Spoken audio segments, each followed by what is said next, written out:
She was paid $20 to ruin a blind date, and unexpectedly, the Millionaire CEO fell in love.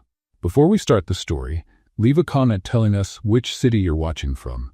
And at the end, don't forget to rate this story from 0 to 10. Enjoy the story. $20. That's all I've got, Lila said, holding out the crumpled bill as if she were offering a diamond. Harper raised an eyebrow and crossed her arms, still wearing her restaurant apron like it was a suit of armor. Only $20? You're rich, my friend. That barely covers my emotional rent. Please, Lila begged, clasping her hands like she was performing a third-rate magic trick. My parents are the rich ones, not me. You just need to ruin the date. 10 minutes, tops. Pretend you hate me, that I'm awful, that I snore like a jackhammer. Make something up. Just make sure he never wants to see me again. It was Saturday night in Chicago. The restaurant where Harper worked, the Ivory Table, was packed with wealthy couples and expensive dinners served with French words. Harper, on the other hand, was paid by the hour, shared an apartment with a dying plant and a gecko. Lila had been her best friend since high school, and now her parents were forcing her to go on a blind date with a promising young man, heir to a fortune, according to her mother. But Lila already had a boyfriend, a broke boyfriend, invisible to her family's elite eyes. The arranged date was a threat, and Harper was the perfect distraction. Okay. Harper took a deep breath and grabbed the bill. But if he leaves before the main course, you owe me an extra strawberry milkshake. Harper walked into the dining room with the confidence of someone who had nothing to lose. Her hair was tied up haphazardly, a notepad in one hand and chaos in her head.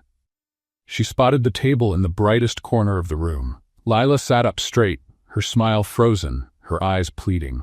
Next to her, sitting with calm elegance, was the man. Charcoal gray suit, understated watch, and a gaze as steady as it was dangerous. The kind of man who seemed to know exactly how much money was in his account, and never had to worry about it. Harper swallowed. This was supposed to be just a blind date. Why did the guy look like he'd stepped out of a Billionaire CEO magazine? She walked up to the table, pretending she knew nothing.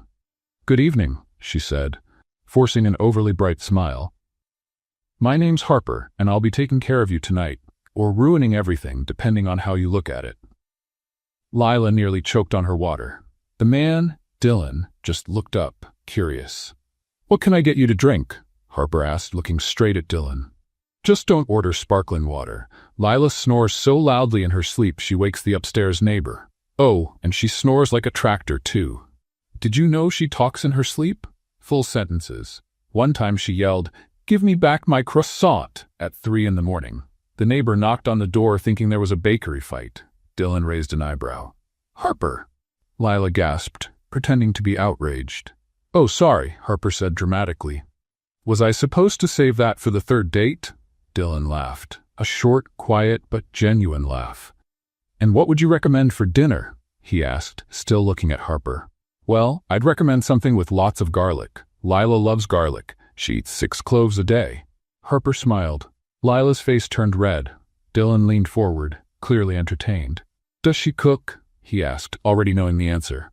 "Cook? The last time she tried to make rice, she created a new form of charcoal. It was an emotional moment. The kitchen cried." Dylan laughed again, this time more freely. Lila looked like she wanted to disappear under the table. Harper went on for a few minutes, spinning one embarrassing story after another. Dylan didn't look repulsed. He looked amused. His eyes stayed on Harper. He barely glanced at Lila. Finally, Harper walked away, heading back to the counter with a triumphant smile. Mission accomplished. What she didn't expect was that Dylan's gaze would still be following her when she turned around. Hours later, in the small apartment Harper shared with Lila and the nearly dead plant named Steve, the two sat in pajamas, ice cream in their laps, laughing about the night. "It worked," Lila cheered. "He didn't even finish dessert, said he had urgent commitments, left all formal. I told you the exploding lasagna accident would seal the deal. Harper, you're a genius who works for tips, but thank you." They clinked their spoons like glasses. The plant on the windowsill seemed to sway in approval. What Harper didn't know was that the next day, Dylan, the calm-eyed, faint-smiled millionaire heir, was feeling very intrigued. The next morning, Harper woke up at 10 with her hair looking like a rebellious bird's nest and the feeling she had forgotten something important.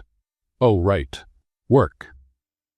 "Steve, you could at least warn me when I oversleep," she muttered to the plant, which was still committed to its mission of slowly dying on the windowsill. On Sundays, the ivory table was a different place.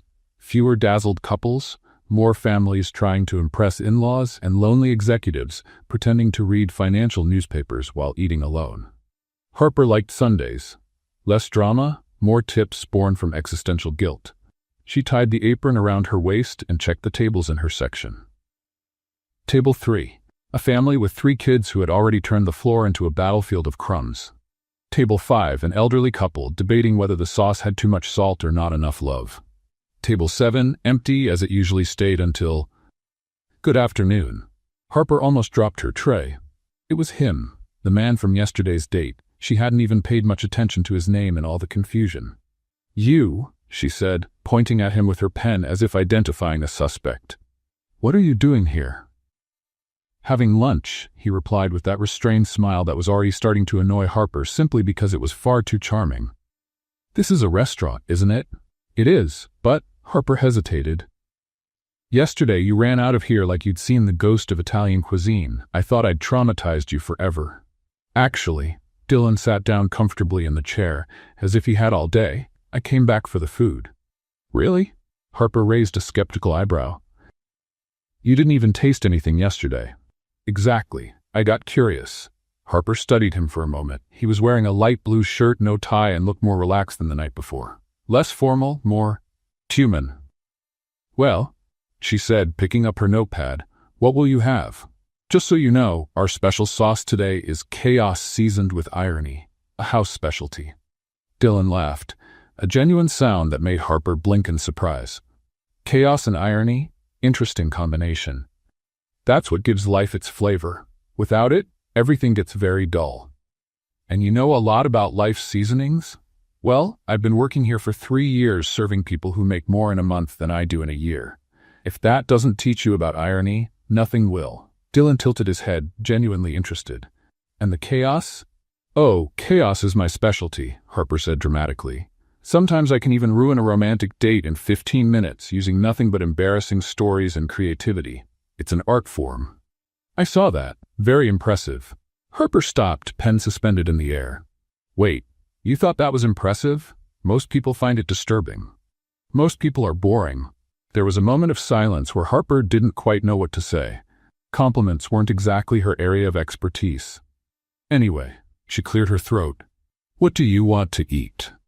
And don't say you choose, because that's too much responsibility for someone who can barely pick which socks to wear in the morning. But I do want you to choose. Why? Because you work here. You must know what's really good." Harper stared at him, looking for signs of sarcasm. She found none. "All right, but if you complain, remember it was your idea." "Noted." Harper scribbled down the order and walked away, but not before noticing Dylan watching her as she moved. Not the typical bored customer look, but something different. Curious, interested. In the kitchen, she handed the order to Marcus, the chef. "Table 7 wants the salmon with passion fruit sauce and the arugula salad with walnuts," she said. "The guy at table 7 hasn't stopped looking at you since he got here," Marcus said as he seasoned a pan. "Do you know him?" "Sort of. It's complicated." "Complicated like psychotic ex-boyfriend, or complicated like millionaire heir falling for the waitress?" Harper laughed. "Complicated like, I have no idea what's going on." When she came back with the drink, Dylan was reading something on his phone, but he immediately put it away when he saw her. "So," she said, setting the glass on the table, "while you're waiting for your food, how about telling me why you really came back here?" "And I'm not accepting for the food as an answer." "Why not?" "Because yesterday you seemed more interested in me than in Lila. And that's strange, considering it was supposed to be a romantic date with her." Dylan smiled. "You're very direct. It's a gift. Comes with the sarcasm and the ability to balance 5 plates on my left arm. Impressive resume." "Thank you. Now answer the question." Dylan hesitated, as if choosing his words carefully. "You said something yesterday that caught my attention." "I said a lot of things yesterday, most of them embarrassing and made up." About your friend burning rice and creating a new species of charcoal. Harper laughed. Oh, that one wasn't made up. Lila really is a danger in the kitchen. But the way you told it, you have a knack for it. For embarrassing people in public? Thanks, I guess. For telling stories. For making people laugh. It's a rare talent. Harper stopped wiping the table, which was already clean. You're strange. Why? Most of the guys who come here complain if the water isn't the perfect temperature. You're here complimenting my ability to create drama at a dinner table. Maybe I'm not like most of the guys who come here. Before Harper could answer, Marcus rang the kitchen bell. The dish was ready. Saved by the bell, she muttered, heading to get the food. The salmon was perfect, as always. Marcus had golden hands in the kitchen, even if he was a professional grumbler. Your choice, he said, setting the plate in front of Dylan.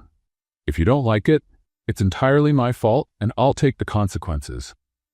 Dylan took a bite. His eyes lit up. This is amazing. Marcus will be happy to hear that. He's always saying no one appreciates real food anymore. And you, do you cook? Harper almost laughed. Me? My cooking skills are limited to instant noodles and peanut butter sandwiches, but at least I have a decent palate. Are you sure? You chose this perfectly. Beginner's luck. Dylan kept eating, clearly enjoying every bite. Harper moved on to serve other tables, but every time she glanced toward table 7, he was watching her. Not in a strange or uncomfortable way, but with genuine interest.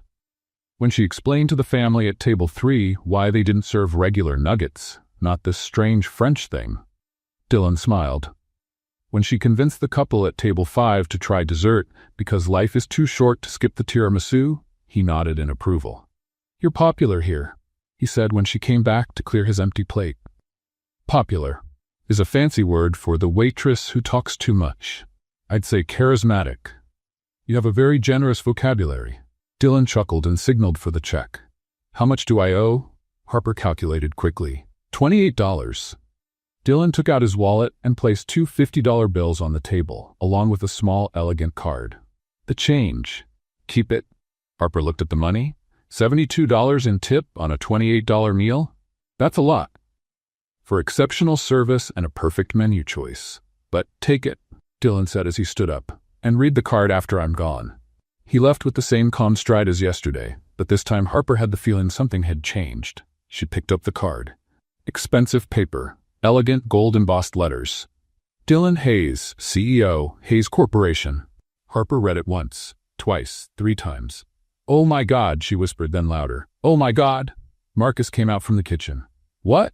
Someone die? Worse. Harper held up the card, her voice almost a squeak. I called the CEO of Hayes Corporation a spoiled rich kid last night. Marcus's eyes widened. Hayes Corporation? The company with the skyscraper on Michigan Avenue? The very same. Harper. I know. She covered her face with her hands. I'm a dead woman. He's going to sue me for defamation or something worse. Or, Marcus grinned, he came back here because he likes you. Harper looked at the card again, then at the now empty table 7, then at the outrageous tip still in her hand. This is going to be a lot more complicated than I thought, she murmured. Harper was polishing glasses at the ivory table when her phone vibrated. Unknown number. She hesitated before answering. Calls from unknown numbers usually meant a debt collector or someone trying to sell a vacuum cleaner. Hello? Harper? It's Dylan. She almost dropped the glass she was holding. Dylan, how did you get my number? I asked the manager. I said it was urgent. Urgent? Harper felt her heart race. Did something happen? Are you going to sue me? Because I can explain about last night's comments. I didn't know you were. Harper, breathe. His voice sounded amused. I'm not going to sue you. Actually, I was calling to invite you out. Total silence. Harper checked to see if she was still awake. Out? Like, on a date? As friends, Dylan quickly clarified. I thought you could show me Chicago from a different perspective, away from expensive restaurants and business meetings. Harper looked around the restaurant, trying to process the situation. The multimillionaire CEO was inviting the sarcastic waitress to hang out. This definitely wasn't in the urban survival manual. I don't know if that's a good idea. Why not? Because you're you and I'm me. We're from completely different worlds. Exactly, Dylan said. That's why it will be interesting. Despite every mental alarm going off, Harper found herself smiling. All right, but I picked the place. Perfect. When? Today after work. Meet me at Millennium Park at 6. I'll be there. 3 hours later, Harper was walking through the park, looking for Dylan. She had traded her work uniform for jeans and a simple blouse, but still felt out of place. This wasn't exactly her natural habitat for a date, even if it was just as friends. She spotted him near Cloudgate, dressed casually as well. Dark jeans, a gray shirt, and sneakers. He looked less like a CEO and more ordinary. You came, Dylan said with a genuine smile. I said I would. I'm not in the habit of breaking my word. A good quality. So, what's the plan, tour guide? Harper looked around. The park was full of families, tourists, and couples enjoying a Tuesday afternoon. First, we'll see the Crown Fountain. Then we can walk to the lake and... She stopped, noticing the dark clouds gathering overhead. Or maybe we should find somewhere covered. Why? It's a beautiful day. As if the universe wanted to prove Harper right, a raindrop landed on Dylan's nose. Because Chicago has a gift for changing the weather faster than a teenager's mood, Harper said, seconds before the sky opened up above them. The rain started as a drizzle and, within minutes, turned into a downpour worthy of a dramatic movie. Harper and Dylan ran looking for shelter, but every covered spot was already crowded with people who had the same idea. This way. Harper shouted over the sound of the rain, pulling Dylan by the hand. They dashed through wet streets until they reached the building where Harper lived. It wasn't exactly the Ritz, but it had a roof, and at that moment, that felt like luxury. Sorry, Harper said, pushing her soaked hair back as they climbed the stairs. This wasn't exactly how I planned the outing. It's perfect, Dylan replied, and he sounded sincere. Harper opened her apartment door and instantly regretted it. The place was a mess. Clothes on the armchair, books stacked on the floor, and Steve, the plant, looking more dead than alive. Welcome to my palace, she said sarcastically. Sorry about the decor. The style is functional chaos. Dylan stepped inside, looking around with curiosity, not judgment. It's cozy. It's small and messy. It's you, he said simply. And Harper wasn't sure if that was a compliment or just a fact. You're dripping on my floor, she pointed out. I'll get towels. When she came back from the kitchen with 2 clean towels, Dylan was looking over the bookshelf. You read a lot, he said, when I have time, and when I can afford books that aren't used. What do you like to read? Everything. Romance, mystery, biographies. Harper paused. Cookbooks. Dylan turned toward her, interested. Cooking? Harper wrapped the towel around herself, suddenly feeling shy. It's just a hobby. The same hobby that made you pick my perfect dish last night? Maybe. Can I see? Harper hesitated, but went to the shelf and pulled out a worn cookbook with handwritten notes in the margins. It was my dad's, she explained. He had a food truck when I was little. He taught me that cooking is art, science, and love all mixed together. Dylan turned the pages carefully, reading the notes. These recipes are yours? Some. Tweaks, improvements, dreams. Dreams? Harper sighed. I've always wanted to have my own restaurant. Something small and warm, where people feel at home. But dreams don't pay the rent. Why not try? With what money? With what experience?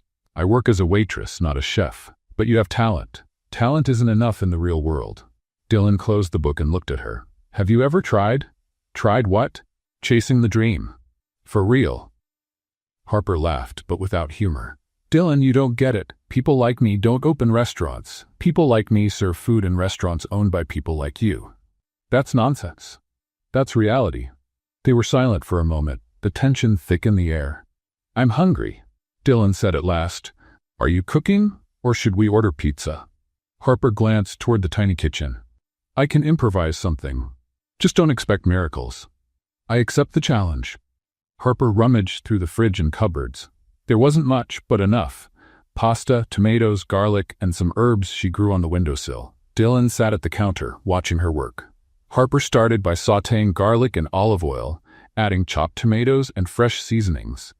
Her movements were fluid, natural. Where'd you learn to do that? Dylan asked. From my dad. He used to say, every dish tells a story. And what story is this one telling? Harper smiled as she stirred the sauce.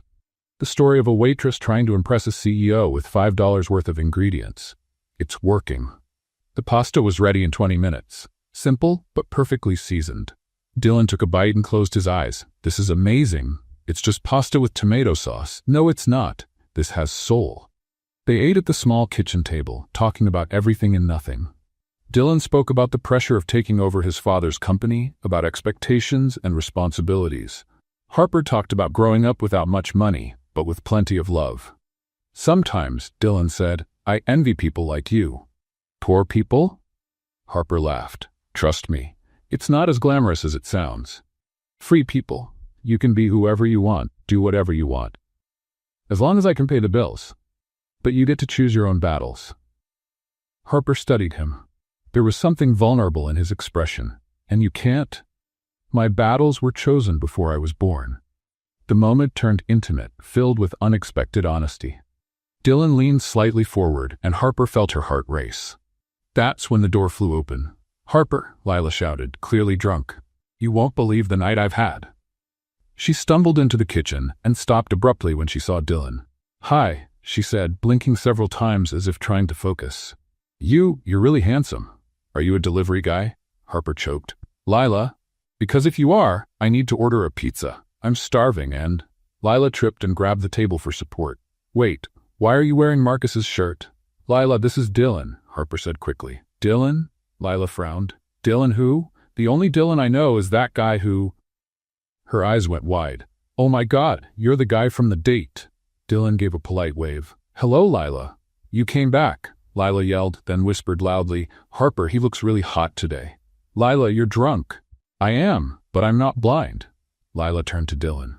Do you like Harper? Lila. Harper's face turned red.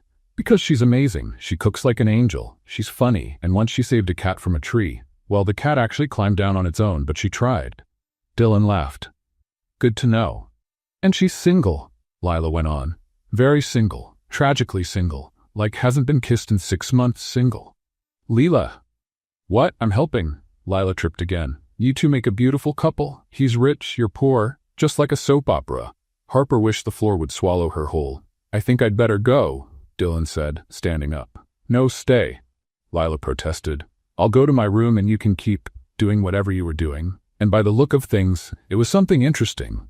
She gave them an exaggerated wink and staggered toward her room, slamming the door behind her. Harper and Dylan were left in awkward silence. Sorry, Harper murmured. She gets like that when she drinks.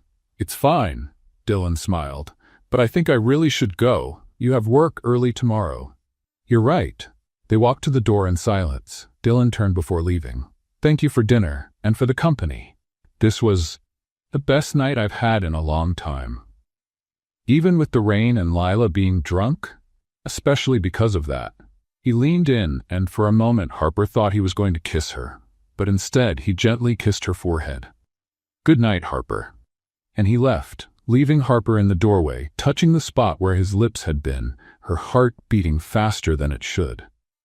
In the days after that rain-soaked dinner, Dylan started showing up at the ivory table often enough to get noticed.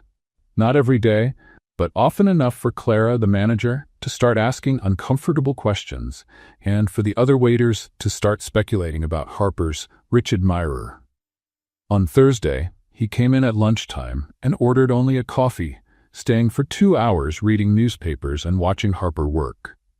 On Friday, he showed up at the end of her shift and offered her a ride home, which she refused but thanked him for.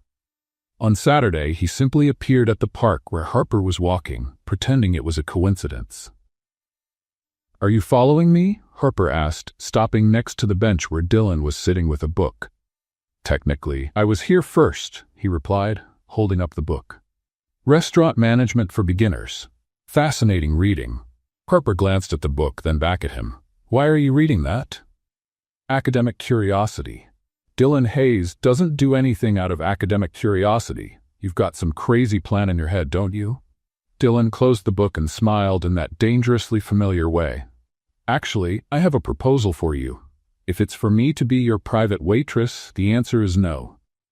Better than that. Dylan stood, suddenly looking nervous. I want to invest in your restaurant. Harper blinked. What restaurant? What you're going to open? With me as the investor and you as the chef and partner. The world stopped for a moment. Harper was sure she had misheard. Are you out of your mind? Probably, Dylan laughed. But I'm serious, I have the capital, you have the talent. We can make this happen. Harper started walking, needing to move to process what she was hearing. Dylan, you barely know me. You've eaten my food once. Once. Pasta with tomato sauce is hardly fine dining. It's not about the food, he said, walking beside her. Well, it's not just about the food. It's about the way you talk about cooking. It's about the passion in your eyes when you mention your father. It's about how you turn something simple into something special. Harper stopped walking. This is pity. You feel sorry for the poor waitress with impossible dreams. Harper. No. She turned to face him. I don't accept charity, especially not disguised as a business opportunity. It's not charity. No? Then what is it? Because men like you don't invest in people like me out of the goodness of their hearts. Dylan's expression grew serious. Maybe men like me recognize opportunities when they see them, and maybe people like you deserve chances they've never had. Harper felt something stir in her chest, but she pushed the feeling away. The answer is no. Harper. No, Dylan. Thank you for the offer, but no. She walked quickly toward her apartment, leaving Dylan standing in the park with his proposal rejected and his confusion clear. At home, Harper found Lila in the kitchen, attacking a tub of ice cream as if it had personally offended her family. Rough day? Lila asked, offering her a spoon. Dylan Hayes just offered me money to open a restaurant, Harper said, dropping onto the couch. Lila nearly choked on her ice cream. He what? You heard me. And you said yes, of course? I said no. Lila set the ice cream down on the table and stared at Harper as if she had just confessed to being an alien. You said no to an investment in your dream from the richest man you know, who is clearly interested in you. That's exactly why I said no. I don't want romantic charity. Harper, you're an idiot. Thanks for the support, best friend. Lila stood and started rummaging through a drawer full of old papers. Where is? Ah, here. She pulled out a yellowed, crumpled flyer. Remember this? Harper looked at the paper in Lila's hand. It was an old flyer for her father's food truck. Jimmy's Kitchen on Wheels. Homemade food made with love. There was a faded picture of her father, smiling proudly beside the red trailer. Lila. Harper's voice came out weaker than she intended. Your father believed in his dreams. He started with nothing and built something beautiful. And you're throwing away the chance to carry on his legacy out of pride. It's not pride. It's fear, Lila said, sitting beside her. You're afraid to try and fail. You're afraid to accept help because that would mean you might need people, and heaven forbid Harper should need anyone. Harper held the flyer, running her fingers over the faded picture. What if it doesn't work out? What if it does? What if he's doing this for the wrong reasons? What if he's doing it for the right ones? Harper looked at Lila. When did you get so wise? Since my best friend started sabotaging the chance of a lifetime. The next morning, Harper was setting up tables when Dylan showed up. But this time he wasn't empty-handed. He carried a folder and had that determined look he probably wore in important business meetings. Can I talk to you? He asked. Dylan, I already said. 5 minutes, please. Clara nodded that it was fine, and Harper led him to a corner table. Dylan opened the folder and spread papers across the table. Floor plans, handwritten menu ideas, market research. What is all this? Your opportunity, Dylan said. I spent last night thinking about what you said yesterday, about charity and wrong motives. Harper looked at the papers. The floor plans showed a small but cozy space, with an open kitchen and intimate tables. The menu had simple but refined dishes, exactly the kind of food she dreamed of making. Dylan. This isn't a charity project, he continued. It's a smart investment in real talent. I put up the initial capital. You bring the culinary knowledge and passion. We split the profits 50-50. You did a full market study overnight? I have a very efficient team. Harper studied the papers more closely. Everything was detailed, thought out, real. Why are you doing this? Dylan hesitated. Because in 3 meetings with you, I have felt more alive than in the last 3 years running a company. Because you have something I lost a long time ago, passion for something that truly matters. And because. He paused, as if deciding whether to continue. Because I believe in you. Harper felt something shift inside her chest. There was no pity in his eyes. It was respect, admiration, faith. I still think you're crazy. Probably am. Do you accept anyway? Harper looked again at the papers, then at Dylan, then around the restaurant where she worked, serving other people's dreams. I need to think. How long? A day, maybe 2. Dylan began gathering the papers. You can keep these. Read them. Think about them. Change whatever you want. But Harper... He stopped and looked her directly in the eyes. Don't let fear make the decision for you. After he left, Harper kept staring at the papers. The floor plan showed exactly the kind of place she had always dreamed of. The menu included some of the recipes she had been refining over the years. He had really listened. Every conversation, every detail she had ever mentioned about her dreams. That night at home, Harper spread the papers out on the kitchen table and remembered what Lila had said about carrying on her father's legacy. She went to her bedroom and opened the dresser drawer where she kept important things. At the very back, wrapped in an old t-shirt, was her father's recipe notebook. Harper hadn't opened it in years. It had always been too painful. But now, with Dylan's proposal on the kitchen table and the old food truck flyer beside it, she felt it might finally be time. She opened the notebook slowly. On the first page was her father's familiar handwriting. For my Harper, who always knew that food made with love can change the world. She turned the pages, seeing the notes, the handwritten adjustments, the little sketches of dishes he had wanted to try. On the last used page, she found something she had never noticed before. The secret isn't in expensive ingredients or complicated techniques. The secret is cooking with an open heart and never being afraid to try something new. Dreams are ingredients too, my daughter. Use them generously. Harper closed the notebook and looked at Dylan's papers spread across the table. Maybe, she murmured to herself, touching the notebook's cover, I'm ready. 3 months later, Harper stood in front of what used to be an empty space in Lincoln Park. Now a red and gold sign read, Harper's Flame. Her hands trembled as she held the keys, and for a moment she wondered if she'd made the biggest mistake of her life. Are you going to stand there until it gets dark? Dylan appeared beside her, carrying a box of the last kitchen utensils. I'm processing. Harper replied, 3 months ago, I was a waitress. Now I'm a restaurant owner? Partner, Dylan corrected, and chef, and the bravest person I know. Harper looked at him. Over the past months, Dylan had been there for every decision, every renovation, every panic attack. He understood business, she understood food, and together they had built something neither could have done alone. Ready for opening night? He asked. Ready is a strong word. How about terrified but determined? The inside of Harper's Flame perfectly reflected Harper's personality. Warm earth-toned walls with unpretentious art, plants hanging in handmade ceramic pots, and rustic wooden tables that looked like they had a history. The kitchen was open so customers could watch the magic happen. It wasn't traditionally elegant, but it was welcoming, authentic, real. The decor is perfect, Lila said, walking in with a bouquet of flowers. Very you. Chaotic, but charming. Thanks, I think, Harper laughed nervously. The team Harper had put together was small but dedicated. Marcus, the chef from the ivory table, had agreed to be her sous chef. Jenny, an experienced waitress, was training 2 college students as assistants. It wasn't a 5-star brigade, but they had enthusiasm and loyalty. Everyone, Harper called out, getting the staff's attention. We all know tonight's going to be hectic. The kitchen's new, you're nervous, I'm terrified. But remember, we're not aiming for perfect. We're aiming for memorable. At 6 o'clock, Harper opened the doors to the first customers. She had invited a few friends, some old coworkers, and Dylan had brought a few business acquaintances. Nothing too formal, just a night to see how everything would run. The first signs of trouble appeared immediately.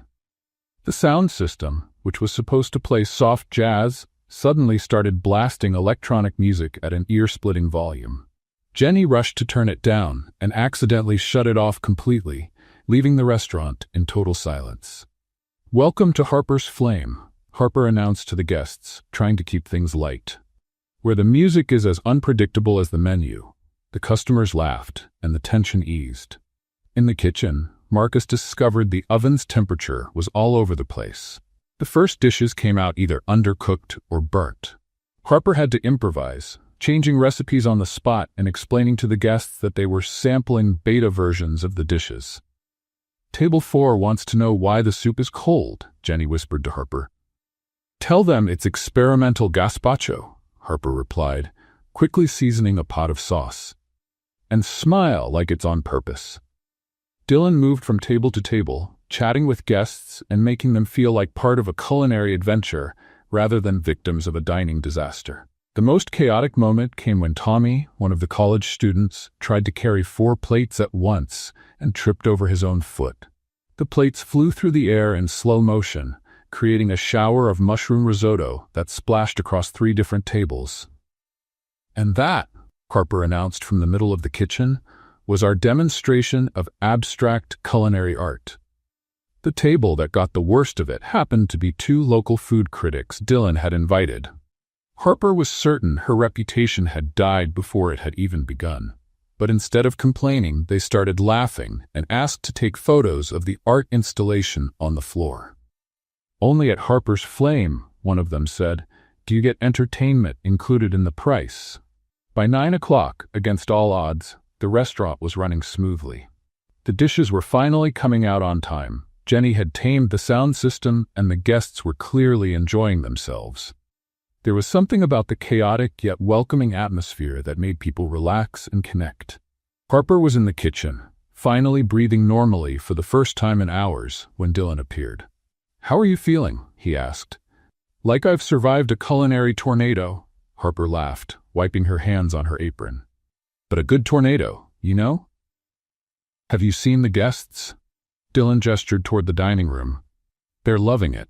Not for the perfection, but for the authenticity." Harper looked through the pass. The tables were full of people laughing, talking, enjoying not just the food, but the whole experience. It was exactly as she had dreamed. "We did it," she murmured, still not quite believing it. "You did it," Dylan corrected. "This is all you." He was closer now, and Harper could see the genuine pride in his eyes. Not the pride of an investor seeing a good return, but of someone watching a person they love make their dream come true. "Dylan," she began. "Harper, I have to tell you something," he interrupted. "These last few months working with you, watching you create this, it's not just about the restaurant anymore." "What do you mean?" "I mean I've fallen in love. With you, with your passion, your courage, the way you turn chaos into magic." Harper felt her heart race. The noise of the restaurant seemed to fade in the background. "Dylan, I know we started as business partners. I know mixing work with other things might be complicated. But I can't pretend anymore that it's only professional." Harper looked at him.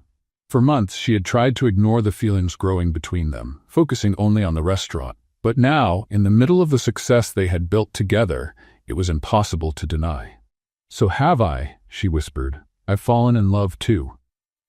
Dylan smiled, that genuine smile she had learned to recognize and love. He leaned in to kiss her, and for a moment, the world stopped. "God!"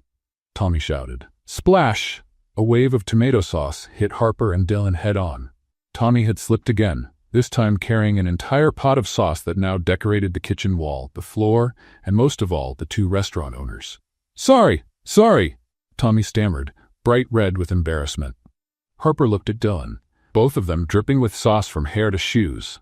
For a moment, she thought they might cry. Then Dylan started laughing, and Harper joined in.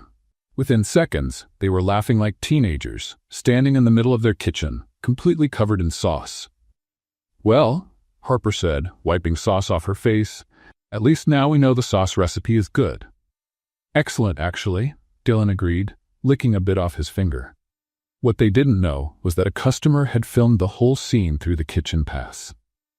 The video of the 2 restaurant owners kissing and then immediately getting hit by a tsunami of tomato sauce would be posted on Instagram 20 minutes later with the caption, "Romance plus food disaster equals pure gold. Harper's Flame, best date night ever." By the end of the night, the video had 15,000 views. The next day, Harper was cleaning the kitchen when Dylan's phone rang. Even from a distance, she could hear the furious voice on the other end. "Dylan Hayes," the voice boomed. "You kissed a waitress? In public? It's on the internet. My friends from the golf club are sending me videos." Dylan held the phone away from his ear, glancing at Harper with an expression somewhere between amused and resigned. "Hi, Mom," he said. "How are you?" "How am I?" The voice rose even higher. "I'm mortified. A Hayes does not behave like this, and in such a common place, with tomato sauce. Harper grimaced and whispered, "Your parents saw the video?" Dylan nodded and kept trying to calm his mother. "Mom, Harper isn't just a waitress. She's my partner, an incredible chef." "I don't want to know what she is," his mother shouted. "I want to know when you're going to come to your senses." Dylan hung up and looked at Harper. "Well," he said, "I think you're going to meet my parents soon." "This will be fun," Harper muttered, scrubbing the counter with unnecessary force. "Hey," Dylan touched her arm. "It doesn't matter what they think. What matters is this, us, what we've built." Harper smiled, but a small knot of worry formed in her chest. She had forgotten that Dylan wasn't just a wealthy investor. He was Dylan Hayes, from a family with expectations and a reputation to protect. And now she was right in the middle of it. A week after the viral opening of Harper's Flame, Dylan was sitting in the 30th floor office of Hayes Corporation, facing his parents like judges in a courtroom. The view of Chicago stretched out beyond the floor-to-ceiling windows, but the atmosphere in the room was colder than the wind off Lake Michigan. Margaret Hayes, elegant and imposing in her Chanel suit, held a tablet showing the video that had become a social media sensation. Robert Hayes, family patriarch and company founder, stood behind the mahogany desk, wearing the most serious expression Dylan had seen in years. 50,000 views, Margaret said, as if announcing a national tragedy. 50,000 people saw a Hayes behaving like a normal person? Dylan suggested. Like a fool. Robert slammed his hand on the desk. Kissing an employee covered in tomato sauce in a popular establishment. Dylan took a deep breath. He had expected this conversation, but that didn't make it any less frustrating. Harper isn't an employee. She's my partner and a talented chef who... She was a waitress 6 months ago. Margaret cut in. Dylan, dear, I know men your age go through phases, but this has gone far enough. Phases? Dylan repeated, incredulous. Late rebellion, Robert explained, as if diagnosing an illness. It's understandable. You took on responsibilities early. Maybe you need to blow off steam, but now it's time to come back to reality. The reality is that I'm an adult, and I can date whoever I want. Not when it affects the family's reputation, Margaret said coldly. Not when it puts at risk everything we've built. Robert stood and walked to the window. Dylan, you have a responsibility. To the company, to the Hayes name, to the future generations of this family. You can't throw all that away for a romantic fantasy. It's not a fantasy. I love Harper. The silence that followed was deafening. Then you leave us no choice but to take drastic action, Robert finally said, turning to face his son.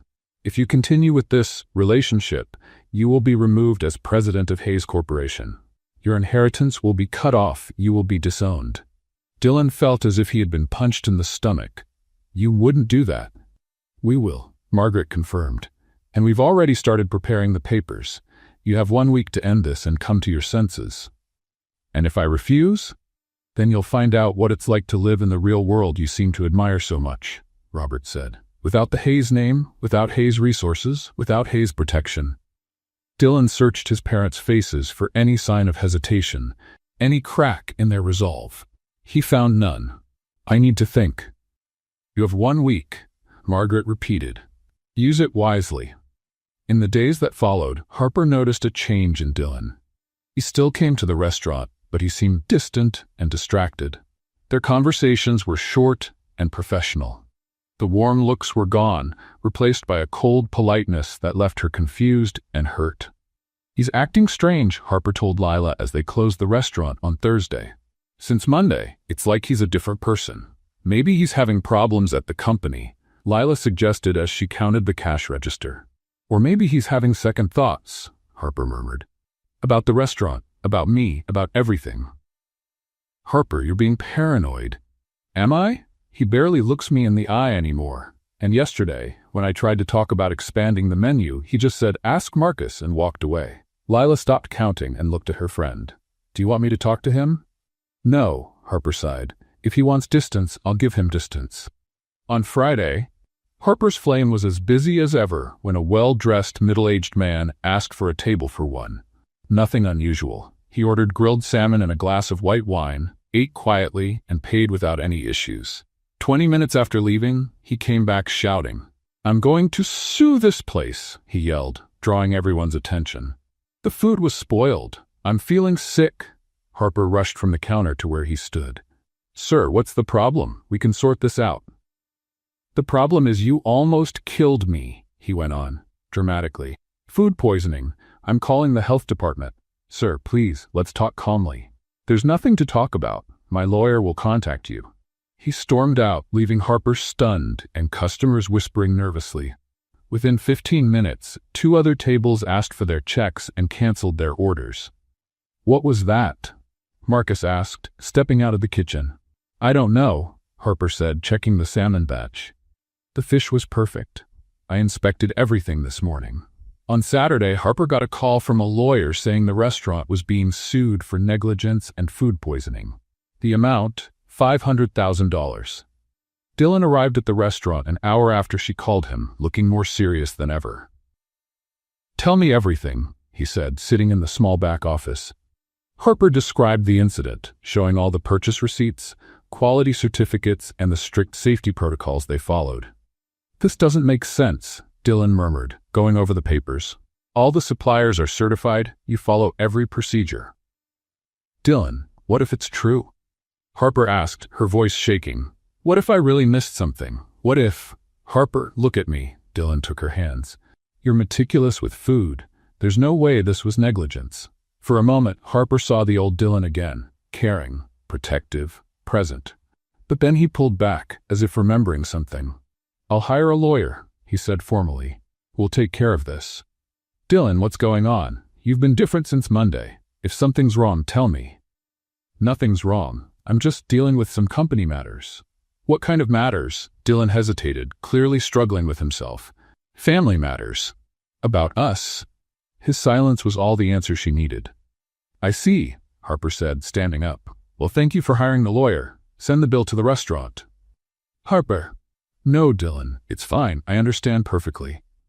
That night, Dylan was in his apartment, staring out at the city lights, when his phone rang. It was the private investigator he had hired to check the validity of the lawsuit. Mr. Hayes, the voice said, I have information about the man who sued the restaurant. What did you find out? He's not a regular customer. He's a private investigator, and the person who hired him will surprise you. Dylan felt the blood drain from his face. Who? Your family, sir. Robert and Margaret Hayes hired him to create a scandal that would force the restaurant to close. Dylan dropped the phone to the floor. His own parents had sabotaged Harper, attacked her dream to make him walk away. He looked at the clock.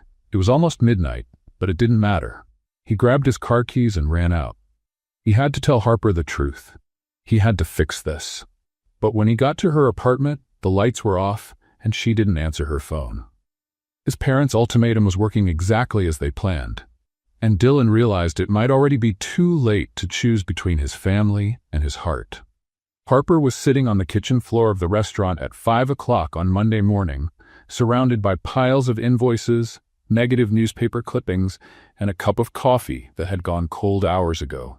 The lawsuit had made local news, and reservations were being canceled one after another. Did you sleep here? Lila asked, walking in through the back door.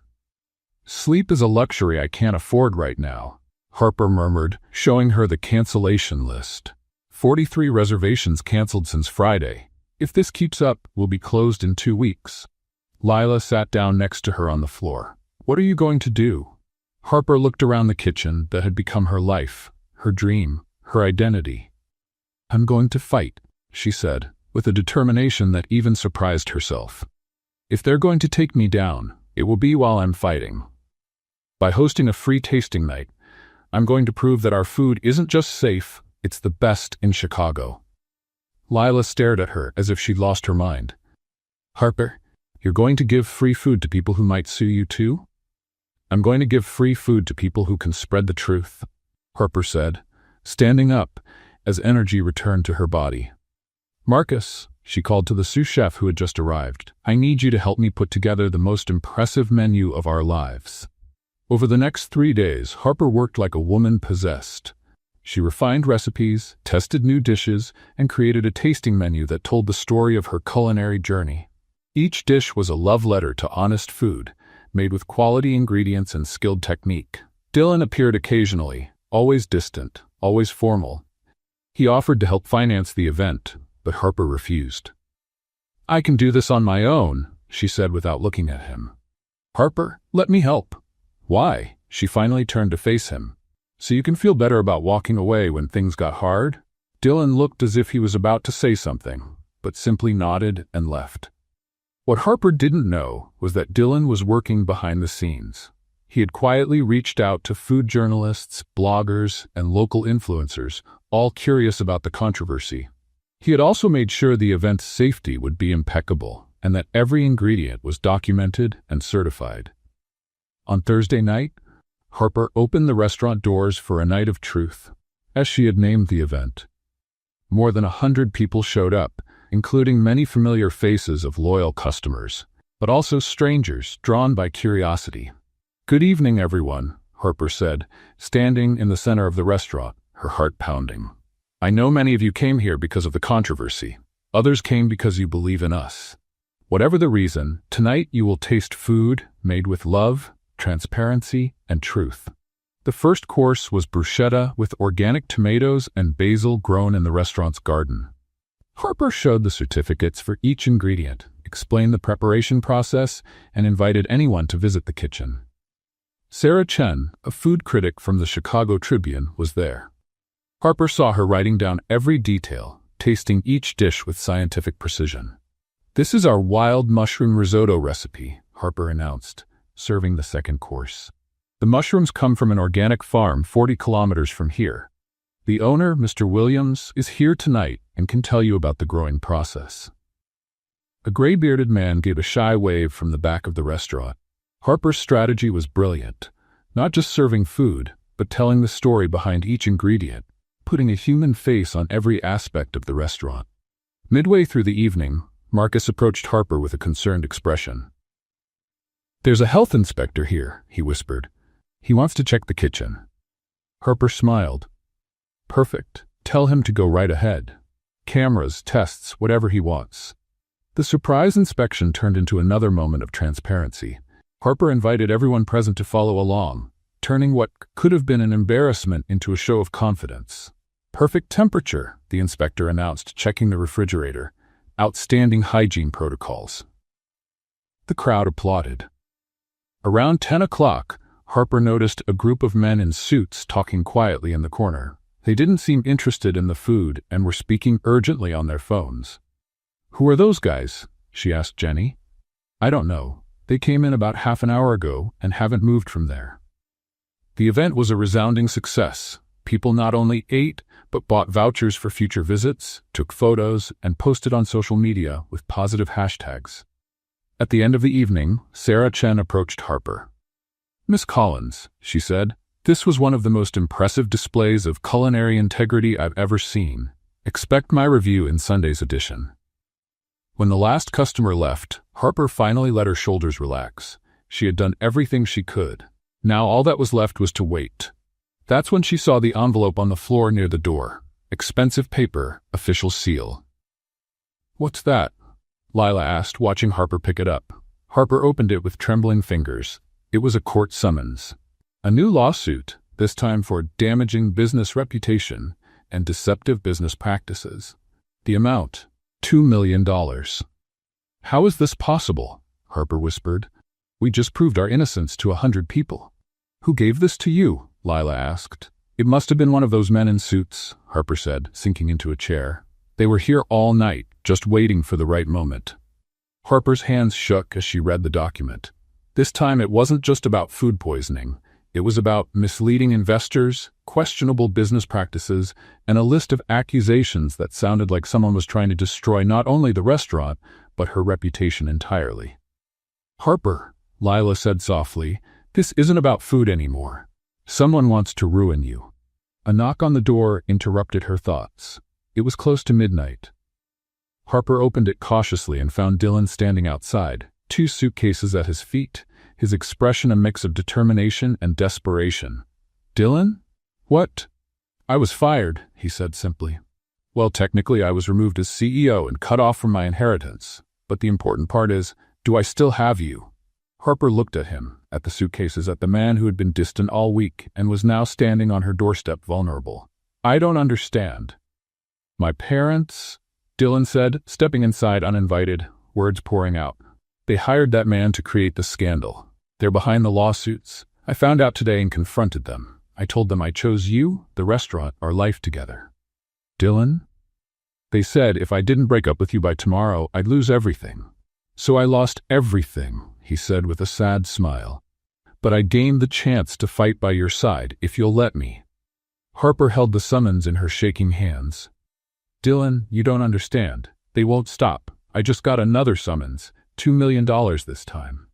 Dylan took the paper and read it quickly. "Then we'll fight them, together. You lost everything because of me." "No," Dylan said, touching her face gently. "I chose everything that really matters." Harper looked into his eyes and saw the truth. No calculation, no hesitation, only love and determination. "Well," she said at last, "I hope you can cook, because now we're two unemployed people with a restaurant to save." Dylan smiled, the first genuine smile in a week. "I think I can learn." 3 months after Dylan showed up at her door with his suitcases, Harper's Flame had not only survived the scandal but had thrived in surprising ways. Sarah Chen's glowing review in the Chicago Tribune, combined with the positive coverage from the tasting event, had turned the restaurant into a symbol of resilience and authenticity. Dylan, now officially a former CEO and ex-heir, had adjusted to life as a full partner in the restaurant with ease that surprised even him. His mornings began at 5 a.m., helping Marcus prep ingredients, and ended after midnight, closing the register and planning the next day's menu. "Are you happy?" Harper asked one Friday morning, watching Dylan chop onions with the focus of a surgeon. "Happy?" He paused, thinking about the question.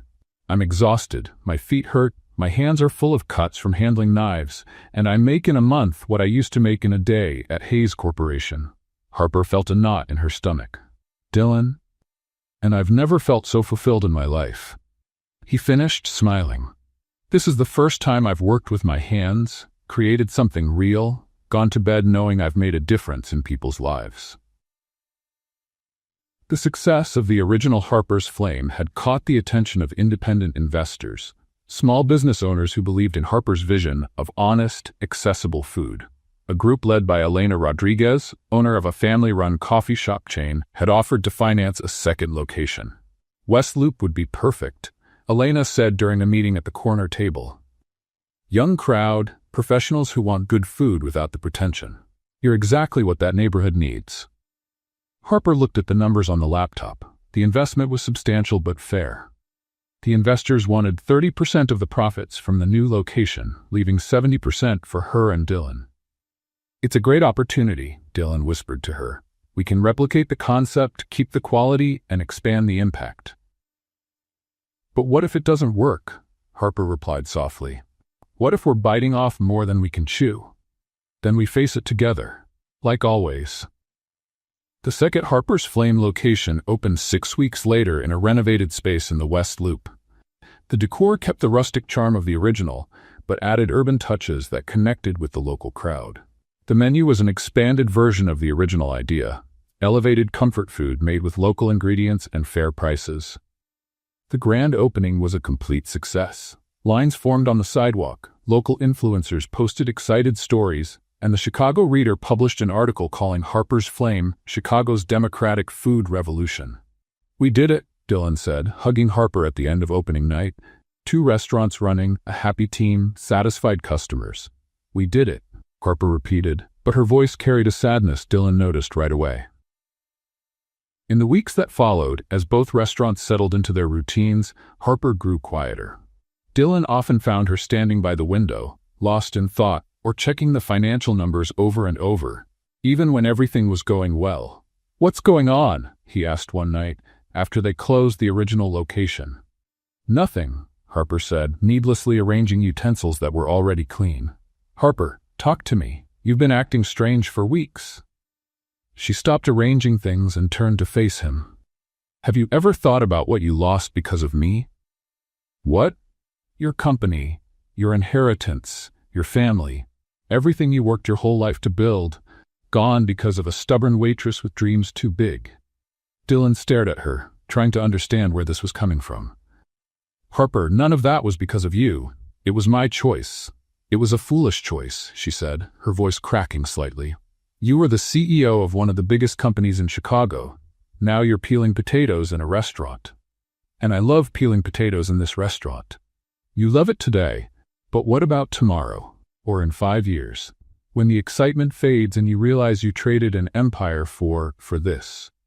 Dylan stepped toward her, but Harper backed away. You're going to get tired of this, Dylan. You'll miss the life you had, and you'll blame me for losing it all. That's ridiculous. It's realistic, Harper said, crossing her arms. We're from different worlds. I've always known that. I tried to ignore it, but what?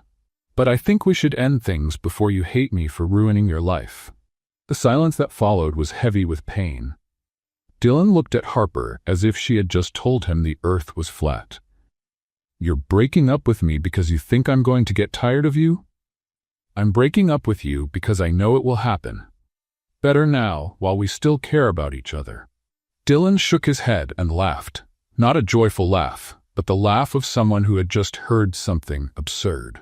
Harper Collins, he said, pulling a small velvet box from his pocket. You are the most stubborn, impossible, infuriating person I have ever met. Harper's eyes widened at the sight of the box. Dylan, what? And that is exactly why I want to spend the rest of my life trying to convince you that you are worthy of love. He opened the box, revealing a simple but elegant ring. Will you marry me? Dylan, you're not understanding. No titles, he went on, kneeling right there in the restaurant kitchen. No inheritance, no big family name or 8-figure bank account, and that just you and me in life's kitchen, cooking together, arguing over spices, occasionally burning a dish. You're crazy, Harper whispered, tears starting to form. Completely, Dylan agreed. Crazy about you. Crazy about this life we've built. Crazy about waking up every day knowing I get to work alongside the woman I love, doing something that matters. But your family, your future. My family is you. My future is here, with you, building something beautiful together. Harper? Don't you see? I didn't lose anything. I gained everything. Harper looked at him, kneeling among pots and utensils, holding a ring, in the very kitchen where they had shared so many moments. Dylan, are you going to make me kneel here until my knees give out? He asked with a smile. Because I'm willing to, but I'd rather have an answer before I need knee surgery. Harper laughed through her tears. Are you sure? Absolutely sure you won't regret this? Harper, for the past 6 months, I've woken up every day excited to work. I laugh more, sleep better, and for the first time in my life I feel like I'm truly myself. How could I ever regret a life like that? And if your parents try to split us up again? So we face it together, like we always do. Harper looked at the ring, at Dylan, and at the kitchen around them that had become the center of their world. This is crazy, she murmured.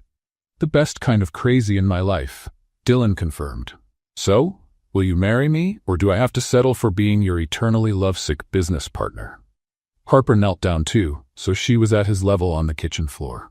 Yes, she said, smiling through her tears. Yes, I'll marry you, but only if you promise that if you ever regret it, you'll tell me. You won't just suffer in silence. I promise. Dylan slid the ring onto her finger. But you have to promise you won't try to break up with me for my own good anymore. I promise to try, Harper laughed. That's the best I can hope for from you. Dylan kissed her right there on the kitchen floor, between splashes of tomato sauce and dustings of flour. The event had been planned as a celebration. Elena Rodriguez had organized a special dinner at the original Harper's Flame to introduce Harper and Dylan to other potential investors interested in expanding the brand. The main table was decorated with flowers from the local market, understated candles, and the finest glassware borrowed from a friendly restaurant. Are you nervous? Dylan asked, straightening his tie. They had decided to dress a little more formally for the occasion. Terrified, Harper admitted, smoothing the simple black dress she had bought especially for the night. I'm used to serving investors, not dining with them as an equal. You're not just an equal, you're above them, Dylan said, kissing her forehead. You built all of this with talent and determination. They should feel honored to invest in you. Guests began arriving at 7 o'clock. Elena brought 3 couples of investors, all owners of small family businesses in Chicago. There was also James Morrison, a businessman who owned a chain of delicatessens, and Sandra Kim, owner of a corporate catering company. Harper had prepared a special tasting menu, 5 courses that told the story of the restaurant's culinary evolution. Each dish was accompanied by a brief presentation about the philosophy behind the recipe. "Our first course," Harper announced, "serving bruschetta with organic tomatoes, represents our humble roots, local ingredients, honest preparation, authentic flavor." The guests sampled the food and murmured their approval. Conversations flowed naturally between business and cuisine, creating exactly the atmosphere Harper had hoped for. Dylan moved among the tables, sharing his own story of leaving the Hayes Corporation for the kitchen. His honesty about the life change earned respect and curiosity from the investors. "So you really traded the corner office for a kitchen?" James asked, clearly impressed. "I traded an office where I counted money for a kitchen where I create memories," Dylan replied. "Best decision of my life." By 8:30, Harper was feeling confident. The conversations about expansion were promising, the dishes were being praised, and the investors seemed genuinely interested in being part of Harper's Flames vision. That's when the restaurant door swung open with unnecessary force. Margaret and Robert Hayes walked in as if they owned the place, followed by a man in a gray suit carrying a leather briefcase. Silence fell instantly across the room. "Good evening," Robert said, his voice carrying through the now quiet restaurant. "We're sorry to interrupt the festivities." Dylan rose slowly from the table, his face pale. "Mother? Father, what are you doing here?" "Saving you from making the biggest mistake of your life," Margaret replied, glancing around with obvious disdain. "And protecting these honest people from being misled." Elena stood, confused. "Excuse me, but who are you?" "We're Dylan Hayes' parents," Robert said formally. "And this is our attorney, Mr. Thompson. We came because we learned our future daughter-in-law is expanding her business with money from unsuspecting investors." "Robert, no," Dylan said, stepping forward. "Dylan, sit down," Margaret ordered. "It's time these people knew the truth about who they're dealing with." The attorney opened the briefcase and pulled out several documents. "Ladies and gentlemen," he said, taking charge of the moment, "we regret to inform you that Miss Collins has systematically manipulated Dylan Hayes in order to gain access to the Hayes family's financial resources." "That's a lie," Harper said, finding her voice. "It's the truth," Margaret pressed on. "This woman disguised herself as a waitress to seduce our son, convinced him to invest in a questionable business, and then cut him off from his family when we tried to intervene." The investors exchanged uneasy glances. Sandra Kim frowned. "Miss Collins, is this true?" "Of course not," Harper exclaimed. "I was a waitress when we met, but I never— She admits it." Robert cut in. "She admits she pretended just to meet him." "I didn't pretend anything." Harper was growing desperate. "I worked at the restaurant where he showed up. We have proof," the lawyer said, spreading photographs across the table. Documents showing Miss Collins looked into Dylan's financial situation even before the first date. Harper stared at the photos and forged documents. They looked convincing, showing her supposedly meeting with investigators, getting information about the Hayes fortune. "This is fake," she cried. "Harper," James Morrison said gently, "maybe it's better to clear this up in private." "There's nothing to clear up." Dylan finally burst out. "Get out. Now." "Dylan, dear," Margaret used the same condescending tone she'd always used when he was a boy. "We know it's hard to admit you were deceived, but these people deserve to know what kind of person is asking for their money." Elena looked at Harper with an expression of disappointment that broke the young chef's heart. "Harper, I need you to be honest with me. Was there some plan when you met Dylan?" "Elena, I swear on my father's memory there was no plan at all," Harper said, tears forming in her eyes. "Dylan just walked into the restaurant where I worked. I didn't even know who he was." "But you knew he was rich," Robert said. "The photos prove it. I found out when he handed me his business card." Harper was desperate now. The murmurs among the investors grew louder. Harper could see doubt settling on faces that moments earlier had shown excitement and respect. "Maybe we should postpone this conversation," Sandra said, already reaching for her purse. "No," Harper exclaimed. "Please, don't believe this. Everything we've built here is real. The love Dylan and I have is real. Love? Margaret laughed cruelly. My dear, you may fool our son, but you can't fool us. We know exactly what kind of woman you are. At that moment, the restaurant door burst open. Lila stormed in, hair disheveled, clearly furious. Sorry I'm late, she said out of breath. I had to stop by my place to grab a few things. Leela, not now. Harper whispered. Now is the perfect time. Leela shot back, striding straight to the main table, especially since I heard the whole conversation from the sidewalk. She looked directly at Robert and Margaret Hayes. So you're the parents who hired a spy to sabotage my best friend's restaurant? What is this person talking about? Margaret asked with disdain.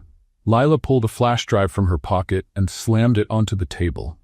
Talking about fake evidence? She said, her voice full of anger. How about real evidence?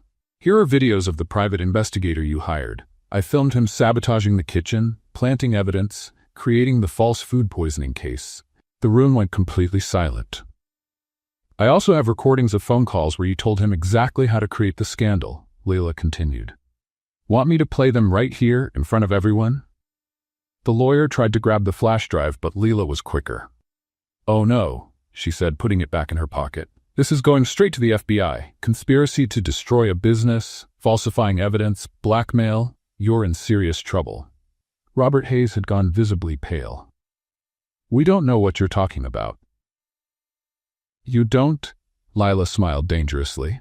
Then you won't mind if I hand all this over to the authorities tomorrow morning. She turned to the investors who were watching with their mouths open. The truth is simple. Harper and Dylan met by chance, truly fell in love, and built an honest business through hard work. The only lies here are the accusations from this family of vipers who can't stand the fact that their son chose love over money. Margaret opened her mouth to protest, but Lila cut her off. And if any of you ever try to sue or harm my friend again, this flash drive will end up in the hands of every journalist in Chicago. Imagine the headlines. Hayes family sabotages small business to control son. The lawyer whispered something urgently to Robert, who nodded gravely. Let's go, Robert said at last. But this isn't over. Oh, it's over, Lila replied, and you lost. The silence in the restaurant after the Hayes left was almost deafening. Harper stayed in Dylan's arms, still processing everything that had happened, while the investors looked at each other, clearly trying to grasp the magnitude of the drama they had just witnessed.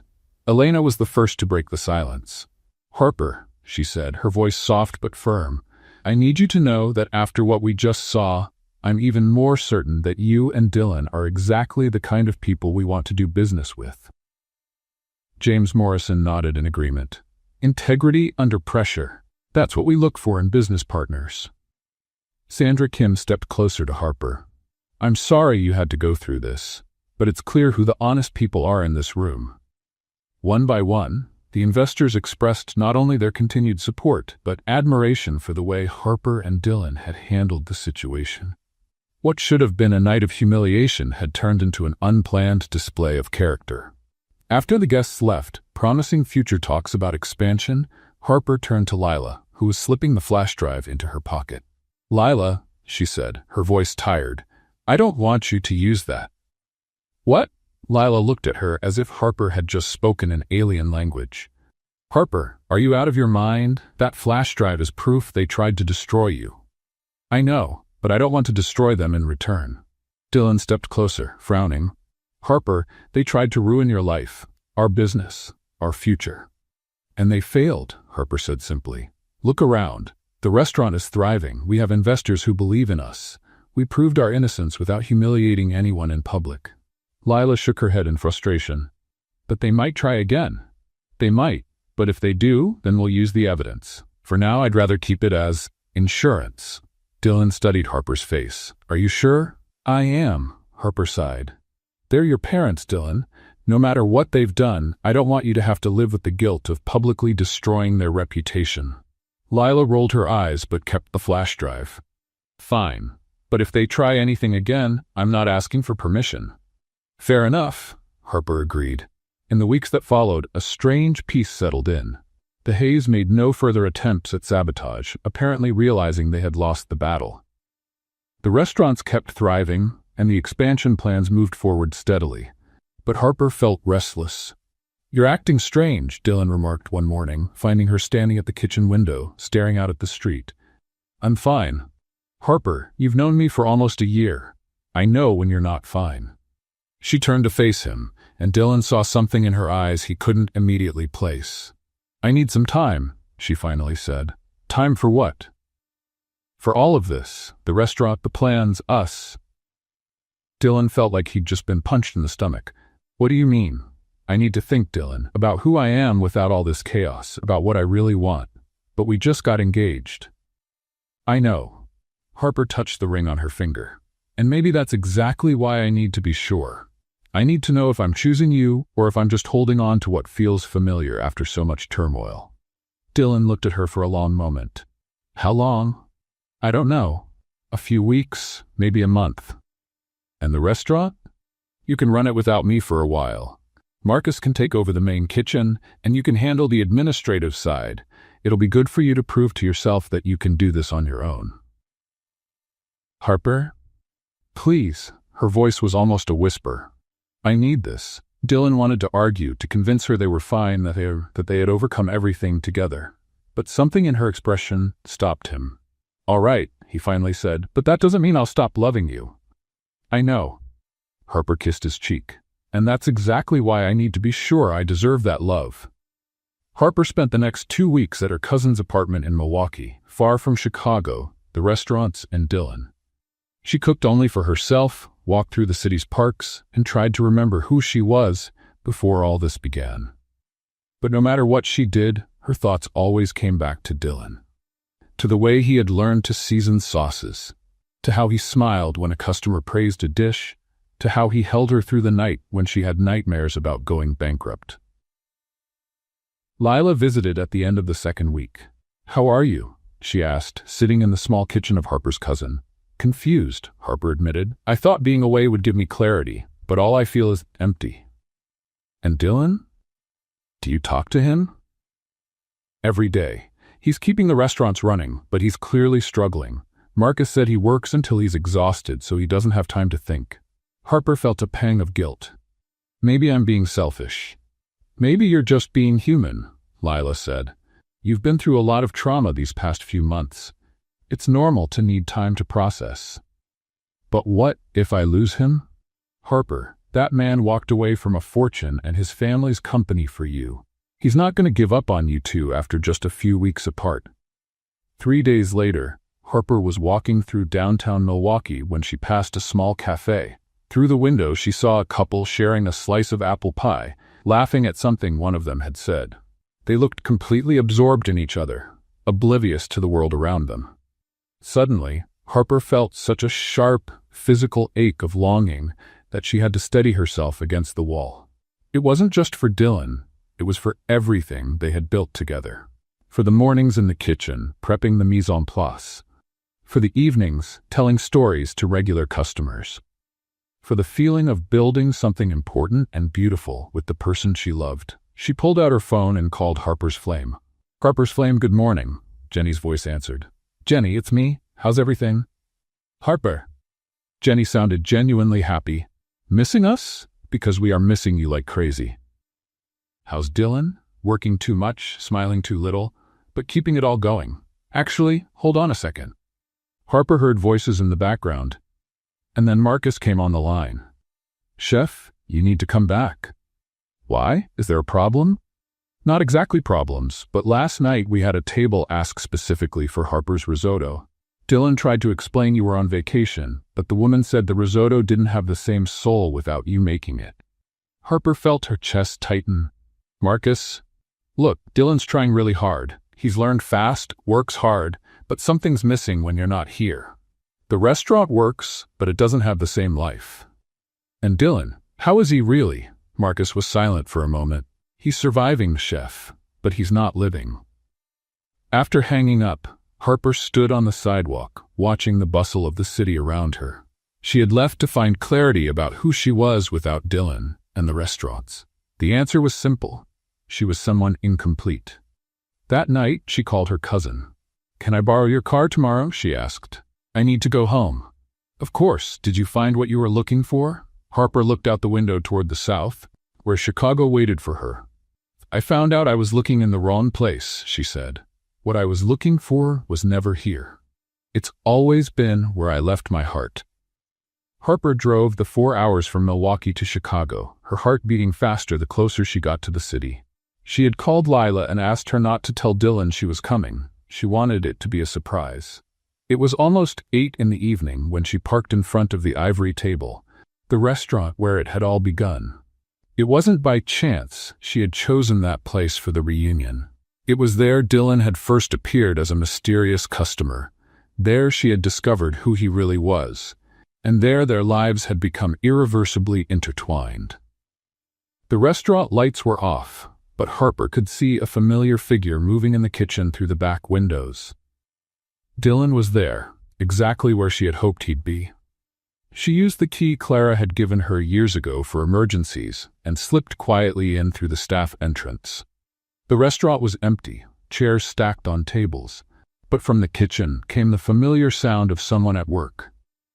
Harper found Dylan with his back to the door, chopping onions with the precision of someone who had spent the past few months perfecting the skill. He was wearing a simple t-shirt and jeans, his hair slightly tousled, completely focused on the task. "Your knife skills have improved," she said softly. Dylan froze mid-motion, the knife suspended in the air. Slowly he turned. "Harper," his voice came out in an incredulous whisper. You're here." "I am." She stepped into the kitchen. "Clara told me you use this kitchen to test new recipes. It's quieter at night. I can think better." They looked at each other for a moment, the physical distance small, the emotional one still uncertain. "What are you making?" Harper asked, nodding toward the ingredients spread across the counter. "Trying to recreate that tomato sauce you used to make," Dylan admitted. "I can't get the seasoning right." Harper smiled slightly. "Can I help?" Dylan nodded, stepping aside to give her room. Harper washed her hands and moved next to him, the familiarity of her motions returning instantly. "The secret," she said, adding a pinch of fresh oregano, "is timing. You have to feel when the garlic is just right, neither too browned nor still raw." They worked side by side in silence for a few minutes, like dancers who knew every step by heart. Dylan chopped tomatoes while Harper sautéed the base, their movements in sync despite the weeks apart. "I missed you," Dylan said suddenly, without looking at her. "I missed you too," Harper admitted. "More than I thought I could." "Why did you leave, Harper? Really?" Harper paused, stirring the sauce as she chose her words. "Because I was afraid that everything between us had happened out of chaos, not out of a real choice. I wanted to be sure I'd choose you even in calm times. And are you sure now?" "I am." She turned to face him. "I spent 3 weeks trying to imagine a life without you, without this, without what we built together. And I realized I don't want that life." Dylan stopped chopping. "What do you want?" "I want to wake up next to you every day. I want to argue with you over whether the sauce needs more salt. I want to build a culinary empire based on love and honest food. I want to grow old with you, complaining that customers don't know how to appreciate good cooking." Dylan smiled, the first genuine smile she had seen since she returned. "And what about making sure you love me for the right reasons?" "Dylan," Harper stepped closer to him, "you gave up a fortune for me. You learned to cook, to run a restaurant, to deal with difficult suppliers. You chose a harder life because I was in it. If that's not loving for the right reasons, I don't know what is." They were close now, the aroma of tomato sauce wrapping around them like a memory of all their best moments. "Did you come back for the restaurant?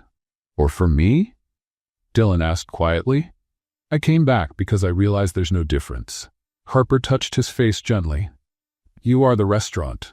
The restaurant is you. You're what we built together, what we are together."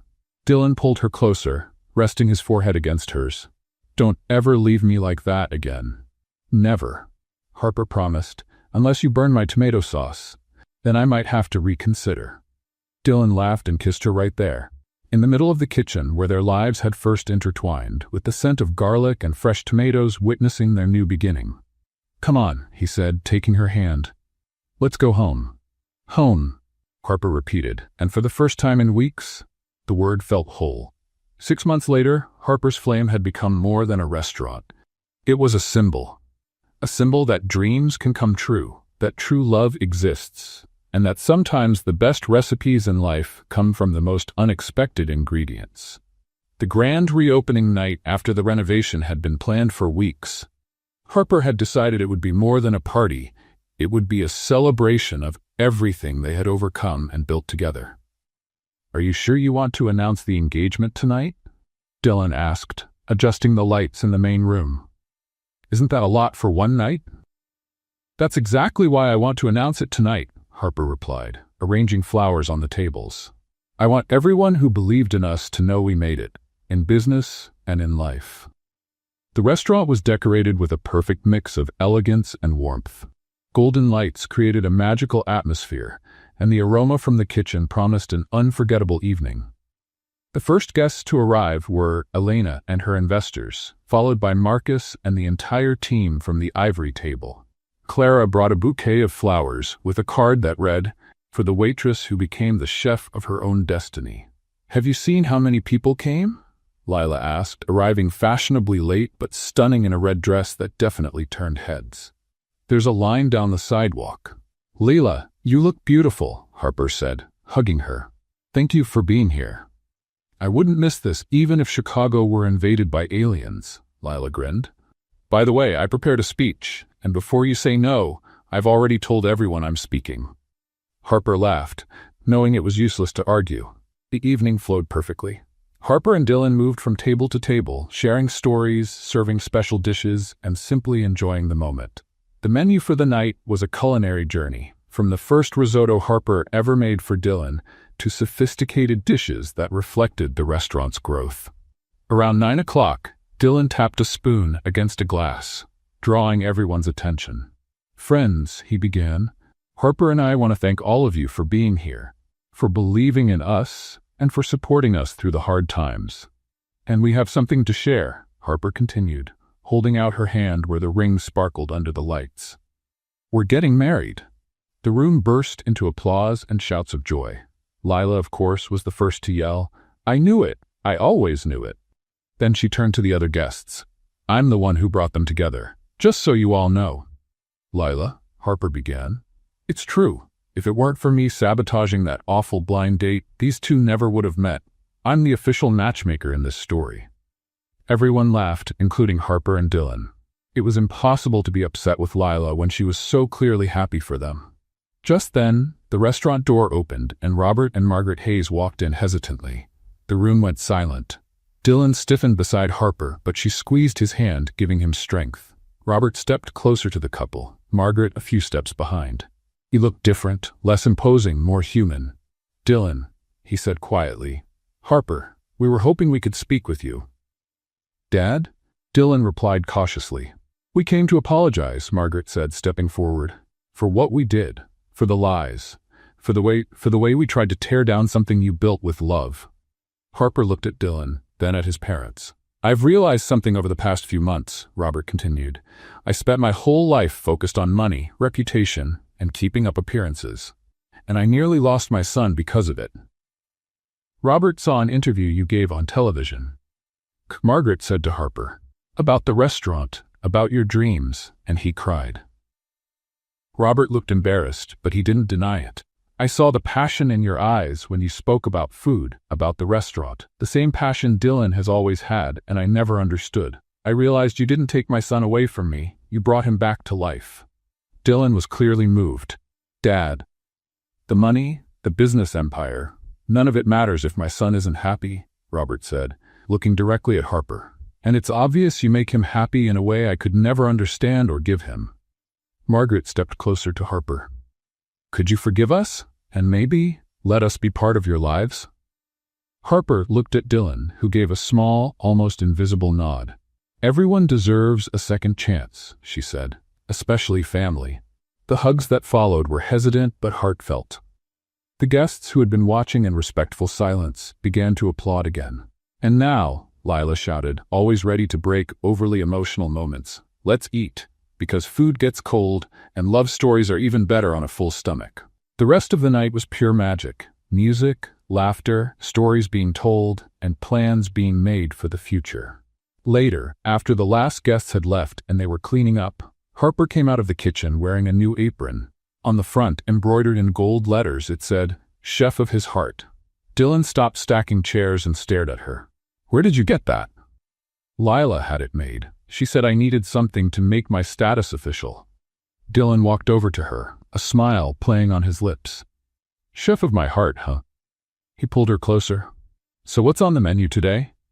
"A future seasoned with love, a pinch of adventure, and lots of laughter," Harper replied, wrapping her arms around his neck. Dylan kissed her gently, then looked into her eyes. "You know," he said, "my favorite recipe in life is you. Even when I burn dinner, especially when you burn dinner." They laughed, kissed again, and danced slowly in the middle of the empty restaurant, surrounded by the aromas of a perfect night and the promise of many more to come. What did you think of Harper and Dylan's story? Share your thoughts in the comments. Rate this story from 0 to 10. Subscribe to the channel and turn on notifications to follow all our stories. And don't forget to check out more touching stories by clicking here at the end of the video.